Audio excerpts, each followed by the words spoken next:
హెబ్రీయులకు రాసిన పత్రిక 3వ అధ్యాయం. ఇందువలన పరలోక సంబంధమైన పిలుపులో పాలు పొందిన పరిశుద్ధ సహోదరులారా, మనము ఒప్పుకొనిన దానికి అపోస్తలుడును ప్రధాన యాజకుడునైన యేసు మీద లక్ష్యముంచుడి. దేవుని ఇల్లంతటిలో మోషే నమ్మకముగా ఉండినట్టు ఈయన కూడా తన్ను నియమించిన వానికి నమ్మకముగా ఉండెను. ప్రతి ఇల్లును ఎవడైనా ఒకని చేత కట్టబడును లేక స్థాపింపబడును. సమస్తమును కట్టినవాడు లేక స్థాపించినవాడు దేవుడే. ఇంటి కంటే దానిని కట్టిన వాడు ఎక్కువ ఘనత పొందినట్టు ఈయన మోషే కంటే ఎక్కువ మహిమకు అర్హుడుగా ఎంచబడెను. ముందు చెప్పబోవు సంగతులకు సాక్ష్యార్థముగా మోషే పరిచారకుడై ఉండి దేవుని ఇల్లంతటిలో నమ్మకముగా ఉండెను. అయితే క్రీస్తు కుమారుడై ఉండి ఆయన ఇంటి మీద నమ్మకముగా ఉన్నాడు. ధైర్యమును నిరీక్షణ వలని ఉత్సాహమును పొదమట్టుకు స్థిరముగా చేపట్టిన ఎడల మనమే ఆయన ఇల్లు. మరియు పరిశుద్ధాత్మ ఇట్లు చెప్పుచున్నాడు, నేడు మీరాయన శబ్దమును వినిన ఎడల అరణ్యములో శోధన దినమందు కోపము పుట్టించినప్పటి వలె మీ హృదయములను కఠినపరచుకొనకుడి. 40 సంవత్సరములు నా కార్యములను చూచి మీ పితరులు నన్ను పరీక్షించి శోధించిరి.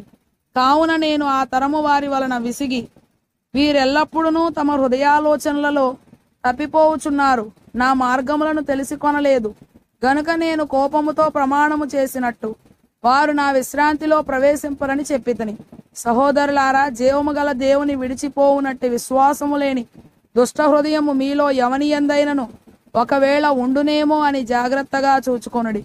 నేడు మీరాయన శబ్దమును వినిన ఎడల కోపము పుట్టించినప్పటి వలె మీ హృదయములను కఠినపరచుకొనకుడని ఆయన చెప్పెను గనక పాపము వలన కలుగు భ్రమచేత మీలో ఎవడును కఠినపరచబడకుండునట్లు నేడు అనబడు సమయం ఉండగానే ప్రతిదినమును ఒకనికొకడు బుద్ధి చెప్పుకొనుడి.